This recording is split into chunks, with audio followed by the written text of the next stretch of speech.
জাতীয় নির্বাচনের প্রচারে পোস্টার ও ড্রোন ব্যবহার চলবে না। প্রার্থী ও দলের প্রধানের ছবি ছাড়া অন্য কারো ছবি ব্যবহার করা যাবে না। সোশ্যাল মিডিয়ায় মানতে হবে বিধিনিষেধ।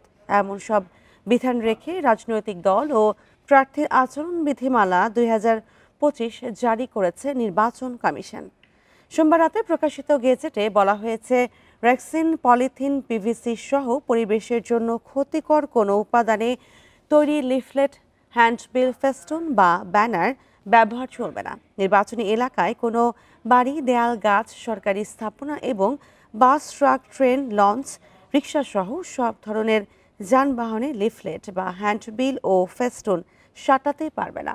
কোনো প্রার্থীর নির্বাচনী প্রচার সামগ্রীর ওপর অন্য প্রার্থীর নির্বাচনী প্রচার বা কোনো প্রকার ক্ষতি সাধন, বিকৃত বা নষ্ট করা যাবে না। ইলেকট্রনিক ও ডিজিটাল মাধ্যম ব্যতীত বাকি সব নির্বাচনী প্রচারণার ব্যানার, লিফলেট, হ্যান্ডবিল ও ফেস্টুন সাদা কালো রঙের হতে হবে। 20টির বেশি বিলবোর্ড ব্যবহার করা যাবে না। অনলাইন ও সামাজিক মাধ্যমে নির্বাচনী প্রচারে অসৎ উদ্দেশ্যে এআই ব্যবহার করা যাবে না। এমন আরও কিছু নির্দেশনা রয়েছে আচরণবিধিতে। আচরণবিধি ভঙ্গ করলে প্রার্থিতা বাতিল করা যাবে, জানিয়েছে ইসি।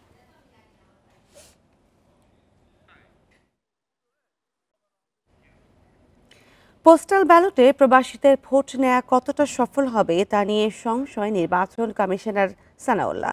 তার মতে, কোনো পরীক্ষা ছাড়াই এমন উদ্যোগ ইসির জন্য বড় চ্যালেঞ্জ। শুধু অন্তর্ভুক্তিমূলক নির্বাচনের জন্যই এই চ্যালেঞ্জ নেওয়া হয়েছে। এদিকে সুষ্ঠু ও নিরপেক্ষ নির্বাচনের জন্য প্রত্যেক কর্মকর্তাকে দায়িত্বশীল ভূমিকার আহ্বান জানিয়েছেন আরেক কমিশনার আনারুল ইসলাম। সবকিছু ঠিক থাকলে আগামী ফেব্রুয়ারিতে রমজানের আগে অনুষ্ঠিত হবে জাতীয় নির্বাচন। সে লক্ষ্যে কাজ এগিয়ে নিচ্ছে ইসি। এরই অংশ হিসেবে কুমিল্লায় ভোট গ্রহণ কর্মকর্তাদের প্রশিক্ষণ কর্মশালার আয়োজন। সোমবার দুপুরে এই কর্মশালার উদ্বোধন করেন নির্বাচন কমিশনার আনোয়ারুল ইসলাম সরকার। নিজের বক্তব্যে তিনি জানান, প্রবাসীদের পাশাপাশি কারাগারে থাকা যেসব ব্যক্তির এখনো বিচার শেষ হয়নি, তাদের ভোটদান নিয়েও চিন্তা করছে কমিশন। একটা ভালো নির্বাচনের জন্য শপথ নেওয়ার পর থেকে জেহাদ ঘোষণা করেছে যে একটা অবাধ, সুষ্ঠু, নিরপেক্ষ, গ্রহণযোগ্য নির্বাচন করার জন্য যা যা করার প্রয়োজন সব প্রস্তুতি নিচ্ছে।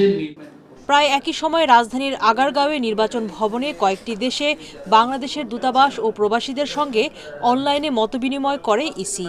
সেখানে যোগ দিয়ে কমিশনার সানাউল্লাহ জানান, কোনো পরীক্ষা ছাড়াই প্রবাসীদের পোস্টাল ব্যালটে ভোট নিতে যাচ্ছেন তারা।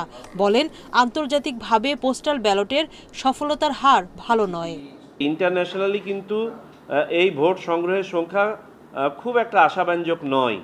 পোস্টাল ব্যালটের মাধ্যমে নিবন্ধনের সংখ্যা মাত্র গ্লোবালি 2.7%। ভোটের 21 দিন আগ পর্যন্ত, যেদিন প্রার্থী তালিকা চূড়ান্ত হবে সেই দিন গিয়ে আপনারা ভোট দিবেন। তার আগ পর্যন্ত এটা আপনাকে প্রিজার্ভ করে রাখতে হবে এবং ভোটটা দেওয়ার পরপরই 1-2 দিনের মধ্যেই এটা আবার ফেরত দিতে হবে, তা না হলে সময় মতো এসে পৌঁছাবে না। সানাউল্লাহ আরও জানান, খুব শিগগির প্রবাসী ভোটারদের জন্য 24 ঘন্টার সেবা চালু করবে ইসি। সুলতানা জাহান মিতু, ইন্ডিপেন্ডেন্ট নিউজ, ঢাকা। রাজধানীর সব গির্জা সহ সব ধর্মীয় স্থাপনায় নিরাপত্তা জোরদার করা হয়েছে। প্রধান উপদেষ্টার প্রেস উইং থেকে এই বিবৃতি দেওয়া হয়েছে। বিবৃতিতে জানানো হয়, কাকরাইলে সেন্ট ম্যারিস ক্যাথেড্রাল প্রাঙ্গণে ককটেল বিস্ফোরণের ঘটনায় একজনকে আটক করা হয়েছে। প্রাথমিক তদন্তে তাকে নিষিদ্ধ ছাত্রলীগের সদস্য হিসেবে চিহ্নিত করা হয়েছে। প্রেস উইং জানায়, সম্প্রতি নৃশংস হামলায় জড়িত সবাইকে ধরতে অভিযান শুরু করেছে আইন শৃঙ্খলা বাহিনী। আরও বলা হয়েছে, সাম্প্রদায়িক সম্প্রীতি রক্ষায় অন্তর্বর্তী সরকার দৃঢ় প্রতিজ্ঞ। ধর্মীয় সহাবস্থানে বিঘ্ন ঘটানোর চেষ্টা করলে কঠোর ব্যবস্থা নেওয়া হবে।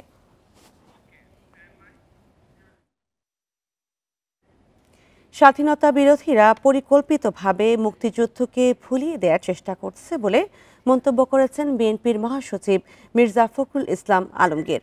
সকালে ঠাকুরগাঁয়ে এক মতবিনিময় সভায় কথা বলেন তিনি। ৭১-এর গণহত্যায় সহযোগীদের সাথে কোনো আপোষ নয়, তারা আগামী নির্বাচন বানচালের চেষ্টায় লিপ্ত বলেও জানান তিনি। সকালে ঠাকুরগাঁয়ে মুক্তিযোদ্ধা ও মুক্তিযোদ্ধার সন্তানদের সাথে মতবিনিময় সভায় যোগ দেন বিএনপি মহাসচিব মির্জা ফখরুল ইসলাম আলমগীর। প্রধান অতিথির বক্তব্যে তিনি বলেন, মুক্তিযুদ্ধকে ভুলিয়ে দেওয়ার চেষ্টা করা হচ্ছে। যারা ৭১-এর হানাদারদের সাথে মিলিত হয়েছিল তাদের সাথে এদেশের মানুষ আপোষ করবে না। একটি মহল যারা ১৯৭১ সালে পাকিস্তান হানাদার বাহিনীর সঙ্গে যোগ সাজস করে এই দেশের মুক্তিযোদ্ধাদের হত্যা করেছিল, তার পরিবারদের হত্যা করেছিল, তাদের মেয়েদেরকে তুলে দিয়েছিল খান বাহিনীর হাতে, তাদের সঙ্গে এই দেশের মানুষ আপোষ করতে পারে নাকি ভাই?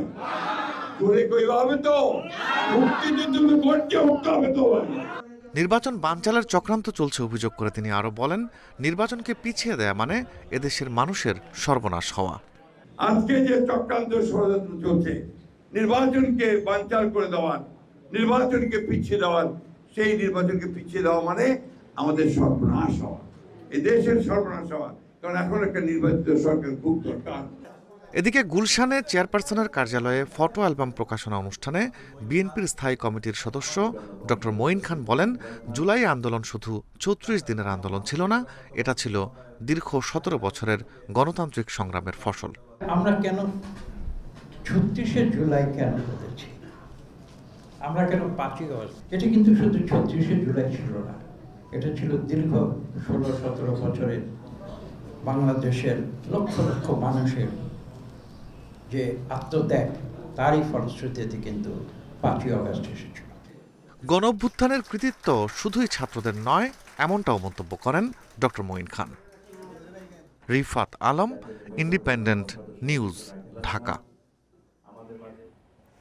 ঘূর্ণিঝড় সমাজের আমূল পরিবর্তন করতে চায় জামায়াত, এই মন্তব্য করেছেন দলটির আমির ডক্টর শফিকুর রহমান। বলেন, কর্মক্ষেত্রে নারীর পূর্ণ নিরাপত্তা দেবে জামায়াত। সোমবার রাতে রাজধানীর কাফরুলে এক প্রীতি সমাবেশে এসব কথা বলেন তিনি। শফিকুর রহমান আরও বলেন, তরুণদের সাথে নিয়েই সমাজের আবর্জনা পরিষ্কারে কাজ করবে তার দল, গড়বে নতুন বাংলাদেশ। ক্ষমতায় গেলে জনগণকে পয়সা খরচ করে এমপিদের কাছে যেতে হবে না উল্লেখ করে দলটির প্রতিনিধিরাই জনগণের কাছে যাবে বলে আশ্বাস দেন তিনি। নারীর কর্মপরিবেশ প্রসঙ্গে তিনি বলেন, একজন নারী কর্মস্থলে ৫ ঘন্টা কাজ করলেও বেতন পাবেন ৮ ঘন্টারই, বাকি ৩ ঘন্টার টাকা সরকার প্রতিষ্ঠানকে দেবে।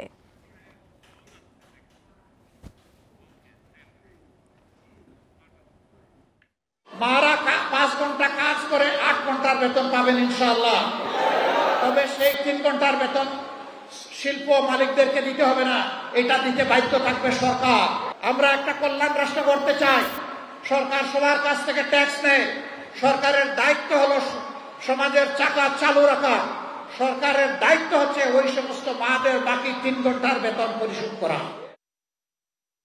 নির্বাচন পেছালে এর দায় বিএনপি জামায়াতকে নিতে হবে বলে মন্তব্য করেছেন এনসিপির মুখ্য সমন্বয়ক নাসির উদ্দিন পাটোয়ারি। জুলাই সনদ ও গণভোট প্রশ্নে দুই দলকে দ্রুত সমাধানে আসার আহ্বান জানান তিনি। এনসিপির অস্থায়ী কার্যালয়ে জুলাই সনদে শ্রমিকদের রাজনৈতিক অবমূল্যায়ন শীর্ষক আলোচনা সভায় তিনি এসব কথা বলেন। বিএনপি যদি জুলাই সনদে নোট অফ ডিসেন্ট ঠোকানোর পায়তারা করে তাহলে সবাইকে নিয়ে রাজপথে নামা হবে বলেও ঘোষণা দেন নাসির উদ্দিন। আলোচনায় দলের যুগ্ম আহ্বায়ক সারার তুষার বলেন, জুলাই সনদ প্রসঙ্গে সরকার নিষ্ক্রিয়। এছাড়া বিএনপি ও জামায়াত প্রকাশ্যে কিংবা গোপনে আওয়ামী লীগের শীর্ষ সন্ত্রাসীদের আশ্রয় দিচ্ছে বলে অভিযোগও করেন তিনি।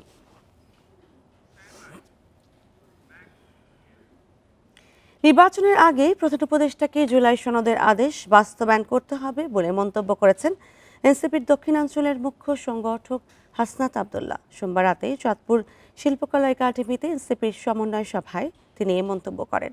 হাসনাত আবদুল্লাহ বলেন, বিএনপি জিয়াউর রহমানের আদর্শ থেকে অনেক দূরে চলে গেছে। যারা তার আদর্শে রাজনীতি করবে তাদেরকে এনসিপিতে নেওয়া হবে। জোটবদ্ধ নির্বাচন প্রসঙ্গে তিনি বলেন, এনসিপি জোটে যাবে না, স্বতন্ত্রভাবে নির্বাচন করবে। তবে যারা সংস্কারপন্থী, দেশ এবং জুলাই অভ্যুত্থানের বিরোধী নয়, চাঁদাবাজ নয়, তাদের সঙ্গে এনসিপির ঐক্য গড়তে ইচ্ছে আছে বলেও জানান হাসনাত।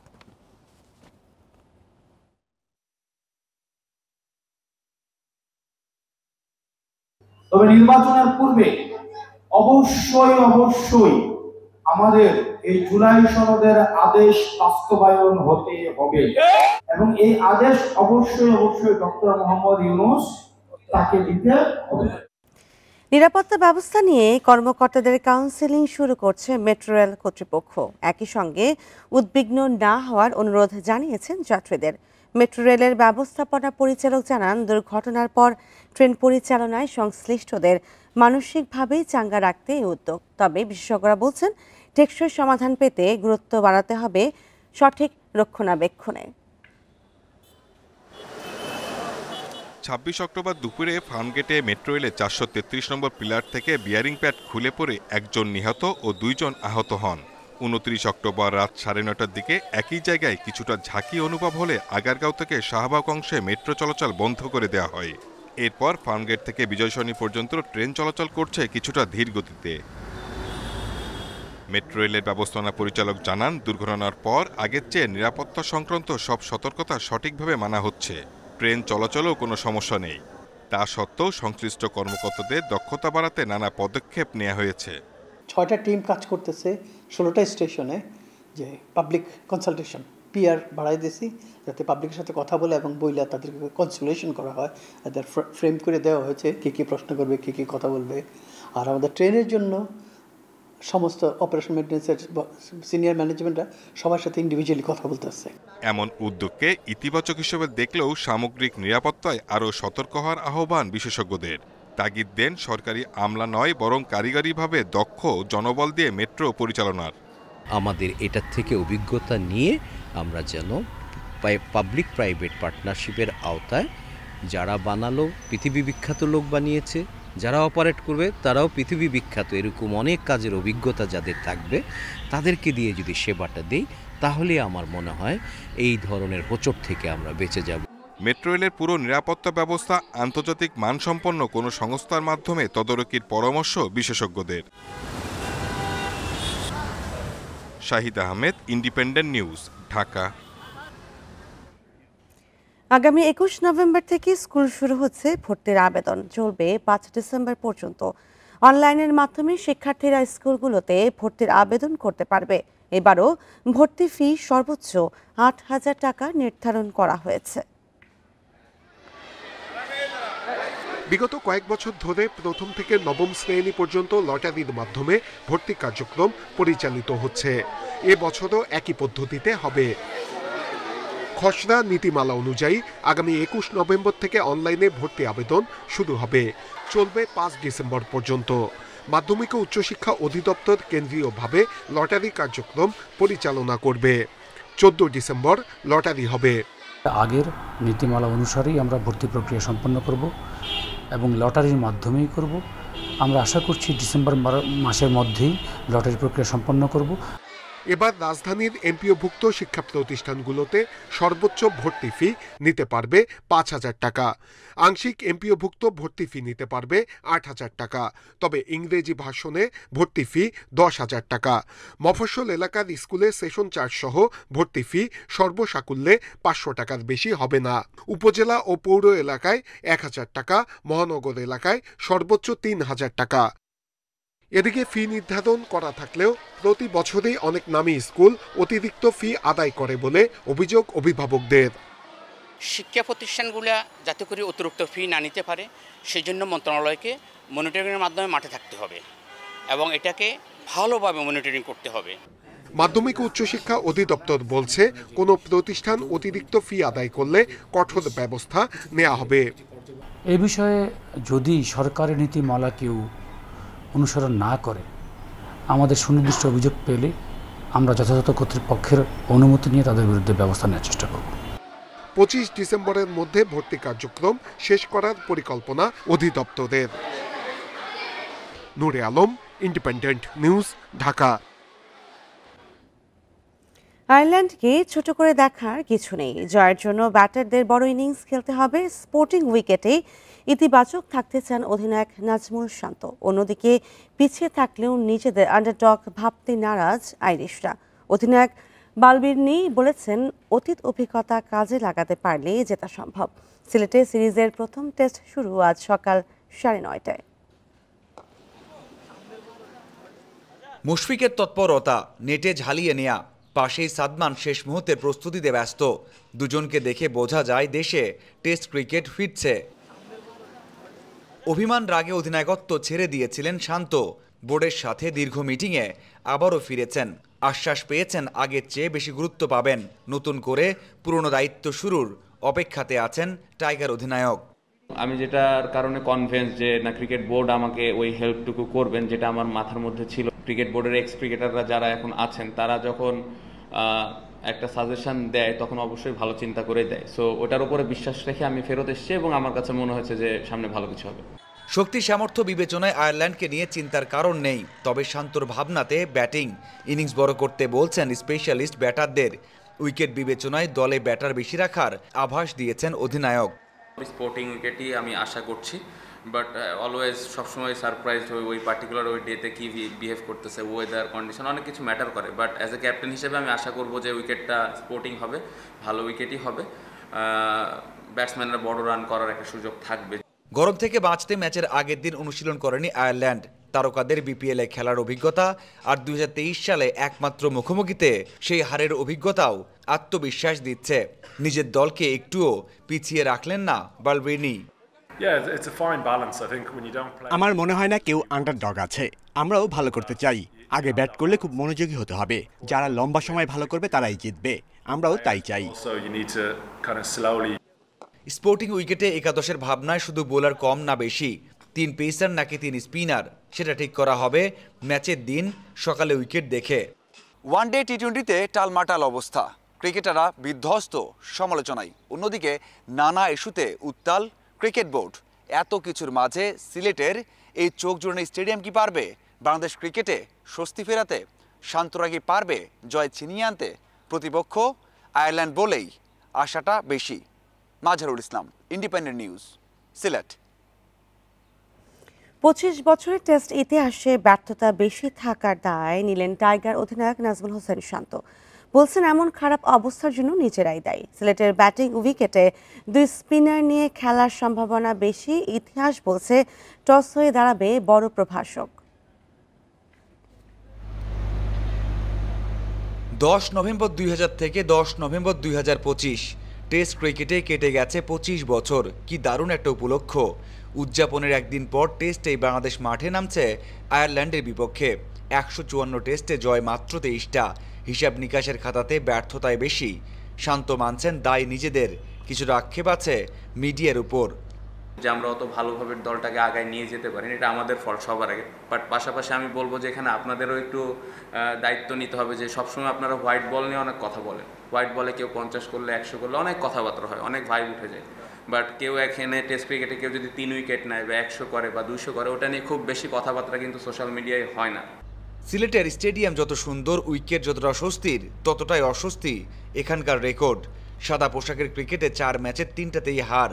জিম্বাবুয়ের কাছে 2 ও শ্রীলঙ্কার বিপক্ষে 1টা, তাও আবার বড় ব্যবধানে হার। পেস নাকি স্পিন উইকেটে খেলবে সেই দ্বিধাও রয়ে গেছে এখনও। তবে হেমিংকে নির্দেশ দেওয়া হয়েছে, কঠিন কোনো উইকেট নয়। স্পোর্টিং উইকেটের চ্যালেঞ্জ নিতে চায় পুরো দল। একাদশে 3 পেসারের সাথে 2 স্পিনার থাকার সম্ভাবনা বেশি। তবে হারার ভয় বেশি করলে মিরাজ তাইজুলের সাথে 2 পেসার থাকবেন, তখন দলে সুযোগ পাবেন জাকের। 1 ম্যাচ দিয়ে কাউকে বিচার করার সুযোগ নেই, তবে আশরাফুলের জন্য বড় দিন অপেক্ষা করছে। জাতীয় দলের সেই অভিষেক আবারও রোমাঞ্চিত করবে। ব্যাটিং কোচ হিসেবে আন্তর্জাতিক অভিষেক হবে টাইগারদের প্রথম সুপারস্টারের। লো স্কোরিং বোরিং ম্যাচ হওয়ার সম্ভাবনা কম। 4 ম্যাচের 3টাতেই আগে ব্যাট করা দল জিতেছে। এই ম্যাচেও টস বড় ফ্যাক্টর হয়ে দাঁড়াবে। শুরুর 1 ঘন্টা ব্যাট করা কঠিন হলেও প্রথম 2 দিনে রান উৎসব হওয়ার সম্ভাবনা বেশি। Mazharul Islam, independent news, Sylhet.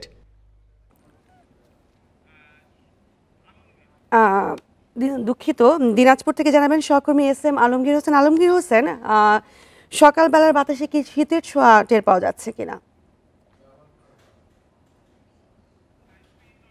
পাওয়া যাচ্ছে না। সকালের পাশাপাশি বিকেলের শেষ বেলাতেও কিন্তু আসলে শীতের ছোঁয়া পাওয়া যাচ্ছে। দিনাজপুরে শীত পড়ে গেছে, সকাল এবং সন্ধ্যায় কিন্তু রীতিমতো হিমেল হাওয়া বইতেছে। হিমেল হাওয়ার কারণে কিন্তু আসলে মানুষকে শীতের কাপড় পরিধান করতে হচ্ছে।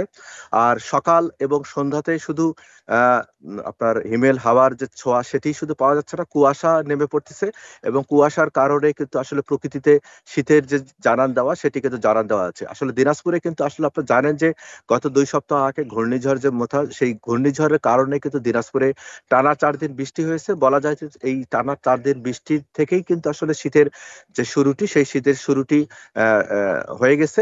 আর দিনাজপুরে কিন্তু আসলে এখন চারিদিকেই কিন্তু আসলে শীতের যে আমেজ, সেই শীতের আমেজ বইতে শুরু করেছে। শীত কেন্দ্রিক যেসব আয়োজন সেগুলো কিন্তু দিনাজপুরে চলছে। বলা যায় যে শীতের কাপড় পরিধান, আপনার কুয়াশায় ঢাকা প্রকৃতি, শীত কেন্দ্রিক যেসব খাবারের দোকান পসরা সেগুলো কিন্তু বিকেলের পর থেকেই কিন্তু সেগুলো বসে যাচ্ছে। এখানে কিন্তু আসলে আর শীতের পাশাপাশি শীতের যেসব ফসল, মাঠের চারিদিকে কিন্তু আসলে শীতের ফসল যে তোলার ধুম পড়ে গেছে। শীতের ফসল ওঠার কারণে কিন্তু শীতের সবজির যে দাম সেটাও কিন্তু কমে এসেছে। সব মিলে বলা যায় যে আসলে দিনাজপুরে কিন্তু এখন শীতের কিন্তু আমেজ বইতে শুরু করেছে। আমি দিনাজপুর আবহাওয়া পর্যবেক্ষণ কেন্দ্র আমাদেরকে যেটা জানিয়েছে যে গতকালকে কিন্তু দিনাজপুরের সর্বনিম্ন তাপমাত্রা ছিল 18 ডিগ্রি সেলসিয়াস। তবে দিনের তাপমাত্রার চাইতে কিন্তু আসলে রাতের যে তাপমাত্রা, সেই রাতের তাপমাত্রা কিন্তু 2 থেকে 3 ডিগ্রি কমে যাচ্ছে। তো এটি এখন ক্রমান্বয়ে এই তাপমাত্রা আসলে কমতে থাকবে এবং শীতের যে পুরোপুরি যে শীত নামার যে বিষয়টি, জেকে বসার দিনাজপুর যে শীত, হিমালয় পাদদেশে দিনাজপুর শীত বলতে যেটি বোঝায়, সেটি কিন্তু এখন বলা চলে যে এক্ষেত্রে শুরু হয়ে গেছে। এই ছিল দিনাজপুরের শীতের সর্বশেষ অবস্থা। এবার আমাদের সঙ্গে যুক্ত হচ্ছেন সহকর্মী ঠাকুরগাঁও থেকে, জানাবেন সহকর্মী মোহাম্মদ শামসুজ্জোহা। শামসুজ্জোহা, ঠাকুরগাঁও তাপমাত্রা কেমন নেমেছে? আসলে শুরুতেই যদি বলি যে উত্তরের জেলা ঠাকুরগাঁও এটি একটি শীত প্রধান এলাকা হিসেবে পরিচিত। বছরের প্রথমেই শীত ঠাকুরগাঁও শুরু হয় এবং শেষ পর্যন্ত থাকে। আরেকটি খবর হচ্ছে যে ঠাকুরগাঁও একটি শীত প্রধান এলাকা এবং কৃষি প্রধান এলাকা। এই এলাকাটিতে কিন্তু এখন পর্যন্ত আবহাওয়া অফিসের কোনো কার্যক্রম বা আবহাওয়া অফিসের কোনো অফিস নেই। এই কারণে এখানকার আমাদের পাশাপাশি ঠাকুরগাঁওয়ের যে চাষিরা রয়েছেন, যারা আমাদের খাদ্যের যোগান দেয়, তারা কিন্তু এখানকার আবহাওয়ার খবর দিতে পারেন না। এখানে কয়েকদিন আগেও কিন্তু প্রচণ্ড গরম ছিল এবং এই গরমটার তীব্রতা কমে বর্তমানে কিন্তু শীতের আমেজ ঠাকুরগাঁয়ে বিরাজ করছে। রাত থেকেই কিন্তু শীত শুরু হচ্ছে, রাতের বেলা বৃষ্টির মতো শীত পড়তেছে। সকালবেলা কিন্তু ওই যে ধানের ডগা এবং ঘাসের ডগায় যে দুবরি ঘাসের কণায় শিশির বিন্দু, এগুলি কিন্তু শীতের জানান দিচ্ছে। এই শীতকে অপেক্ষা করেই কিন্তু এই ঠাকুরগাঁয়ের কৃষক কিষানীরা মাঠে ছুটছেন তাদের কৃষি কাজ করার জন্য। আমি বর্তমানে রয়েছে একটি ধান খেতে। এখানে কিন্তু এই ঠান্ডাকে অপেক্ষা করেই কিন্তু কৃষক কিষানীরা কিন্তু ধান কাটা নিয়ে ব্যস্ত সময় পার করছেন। তবে এখানে ঠান্ডার তীব্রতা দিন দিন বাড়লেও কয়েকদিন থেকে কিন্তু কুয়াশার তীব্রতা কম রয়েছে। এখানে কিন্তু ঠান্ডা দিন দিন বাড়তেছে। এখানে প্রতিদিনই কিন্তু এখন মানুষ ঠান্ডার কাপড় বাইর করা শুরু করেছেন। এখানে গরম কাপড় পরিধান করে কিন্তু তারা তাদের প্রত্যেক কাজগুলো শেষ করছেন। এখানে শীত আসলে একটি ঠাকুরগাঁও একটি শীত প্রধান এলাকা। এখানে কিন্তু এই যে বর্তমানে ধান কাটার পরে কিন্তু যে বিশেষ আকর্ষণ শীতকালীন যে পিঠা, এগুলো কিন্তু ঘরে ঘরে কিন্তু আয়োজন শুরু হবে। এই অপেক্ষায় কিন্তু আছেন দূর দূরান্ত থেকে। প্রতিটি বাড়িতে কিন্তু আত্মীয় স্বজন আসবেন, প্রতিটি বাড়িতেই এর আয়োজন চলতে থাকবে। এইভাবেই কিন্তু শীতটা পার হবে ঠাকুরগাঁও থেকে। সারা দেশে শীতের আমেজ এবং সেই বিষয়ে ঠাকুরগাঁও ও দিনাজপুর থেকে জানাচ্ছিলেন সহকর্মীরা। কোনো কাজেই আসছে না প্রায় 58 কোটি টাকা ব্যয় নির্মিত গাজীপুরের হাইটেক সিটি রেল স্টেশন। প্রতিদিন গড়ে 12,000 জনের যাতায়াতের লক্ষ্য নিয়ে তৈরি হলেও দিনে যাত্রা বিরতি করে মাত্র একটি ট্রেন। এজন্য প্রতি মাসে খরচ 5 লাখ টাকা।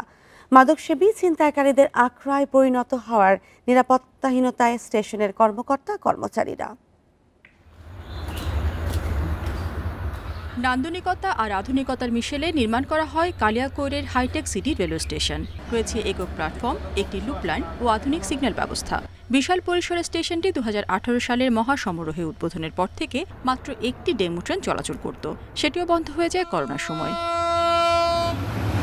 বর্তমানে স্টেশন হয়ে ঢাকা থেকে টাঙ্গাইল ও উত্তরবঙ্গের পথে 40টি ট্রেন চলাচল করে। তবে এখানে থামে শুধুমাত্র সকালে ঢাকা থেকে ছেড়ে আসা সিরাজগঞ্জ এক্সপ্রেস ট্রেনটি। ফলে 7 বছরের মধ্যে অনেকটা পরিত্যক্ত রূপ নিয়েছে স্টেশনটি। কোটি কোটি টাকা দিয়ে খরচ করে তৈরি করা হয়েছে, এটা কোনো কাজে আসে না, যাত্রীদের কোনো কাজে আসে না, এলাকাবাসীর কোনো কাজে আসে না। স্টেশনটা মনে করেন হলো সবার ভালো মন্দের জন্য, যাতায়াত করার জন্য, কিন্তু একটা ট্রেন আসে সকাল 8টায়, তারপর আর কোনো ট্রেন থাকে না। বেহাত হচ্ছে স্টেশনের বিভিন্ন মালামাল, ঘটছে চুরি, ছিনতাই, মাদক সেবন সহ নানা অপরাধ কর্ম। সন্ধ্যার পর নিজেরাই নিরাপত্তাহীনতায় স্টেশনের কর্মকর্তা কর্মচারীরা। এখানে ডিউটিতে মাস্টার থাকে, পয়েন্টসম্যান থাকে, মানে যখন ডিউটি অবস্থায় থাকে অন্য কেউ থাকে না। দুষ্কৃতিকারী আছে, ওরা হচ্ছে আপনার আশপাশে একটু ঘোরাফেরা করে, মানে এখানে পরিবেশটা একটু রিস্কি। স্থানীয় প্রশাসন বলছে এই এলাকায় বহু যাত্রী থাকার পরও ট্রেন যাত্রা বিরতি না করায় বিপাকে স্থানীয়রা। এ বিষয়ে রেল বিভাগের সঙ্গে আলোচনার মাধ্যমে সমাধানের উদ্যোগ নেওয়া হয়েছে। স্থানীয় লোকজন আমাদের কাছে এসেছিল যে এখানে ট্রেন থামানোর ব্যবস্থা করা যায় কিনা। তো আমরা স্টেশন মাস্টারের মাধ্যমে আমরা রেলওয়ে কর্তৃপক্ষের সাথে যোগাযোগ করেছি। তো ওনারা আমাদেরকে আশ্বস্ত করেছে তারা একটা কস্ট বেনিফিট অ্যানালাইসিস আছে যে এখানে যাত্রী কী পরিমাণ উঠে, ঢাকায় ওই সময় যাত্রী পাওয়া যায় কিনা। তো এটা করে তারা যদি মনে করে যেটা এফিশিয়েন্ট, তাহলে অবশ্যই তারা এখানে ট্রেন থামানোর ব্যবস্থা গ্রহণ করবে। কর্মকর্তা কর্মচারীদের বেতন ভাতা, রক্ষণাবেক্ষণ সহ স্টেশনটিতে প্রতি মাসে ব্যয় 5 লাখ টাকার বেশি। Independent news. জলবায়ু পরিবর্তনের প্রভাবে বদলে গেছে ঋতুচক্র। এর কারণে ব্যাপক প্রভাব পড়ছে কৃষিতেও। নওগাঁয় ভূগর্ভস্থ পানির স্তর নিচে নেমে যাওয়ায় চাষাবাদে বিপাকে পড়ছে কৃষক। ধানের পরিবর্তে অন্যান্য ফসল চাষে বাড়ছে আগ্রহ। এতে খাদ্যোৎপাদন লক্ষ্যমাত্রা নিয়ে দেখা দিচ্ছে শঙ্কা। নওগাঁয় পানির স্তর নেমে যাওয়ায় শুষ্ক মৌসুমে চাষাবাদে বিপাকে কৃষক। সেচের পানি কম লাগে এমন ফসল আবাদে ঝুঁকছেন তারা। বেশিরভাগ জমিতে আগে ধানের চাষ হলেও এখন জায়গা নিচ্ছে আমের গাছসহ অন্যান্য ফসল। বিরূপ আবহাওয়ার কারণে দীর্ঘক্ষণ মাঠে থাকতে পারছেন না চাষিরা। পানি দিয়ে দেওয়া লাগে, চাষ করা লাগে, খুব কষ্ট হয়। এখন আবহাওয়া পরিবর্তন হয়ে গেছে, তো ধান কাটতে পারছি না, অনেক তাপমাত্রা বেশি হয় আমাদের এই নওগাঁ জেলাতে, কষ্ট বেশি। উৎপাদন অব্যাহত রাখতে বিকল্প উপায় চাষের প্রতি উৎসাহিত করছে কৃষি বিভাগ। কখনো আবার অতিবৃষ্টি, কখনো শীতের তীব্রতা, এইগুলোর সাথে কোপ করার জন্য গবেষণা কিন্তু বিভিন্নভাবে কাজ করে যাচ্ছে। তারা বিভিন্ন ফসলের খরা সহিষ্ণু জাত বা শীতে টেকসই হবে এমন জাত আবিষ্কার করছে। তারা যে জাতগুলো আমাদেরকে দিচ্ছে, আমরা এই জলবায়ুর সাথে মোকাবেলা করার জন্য সেই জাতগুলো নিয়ে আমরা মাঠে কাজ করছি, সেগুলো সম্প্রসারণের চেষ্টা করে যাচ্ছি। ভূগর্ভস্থ পানির চাপ কমাতে খাল, পুকুর, জলাশয় পুনঃখনন সহ নানা প্রকল্প নেয়ার কথা জানিয়েছে জেলা প্রশাসন। পরিবেশের ভারসাম্য রক্ষায় বেশি করে গাছ লাগানোর পরামর্শ দেয়া হচ্ছে। যেটা ন্যাচারাল রিজার্ভারে সংরক্ষণ করার জন্য এবং ফসলের যেটা ক্রপ প্যাটার্ন এটা যাতে চেঞ্জ হয়, সেটা চেঞ্জ করে কিভাবে শুধুমাত্র রেইন ওয়াটার হারভেস্ট করে আমরা বিভিন্ন ফসল উৎপাদন করতে পারি, সে লক্ষ্যে আমরা কাজ করে যাচ্ছি। জেলায় মোট আবাদি জমি 2,63,700 হেক্টর। এবছর 30,000 হেক্টরের বেশি জমিতে আম চাষ হয়েছে। Independent news. আর এই ছিল এখনকার সংবাদে। ধন্যবাদ সবাইকে।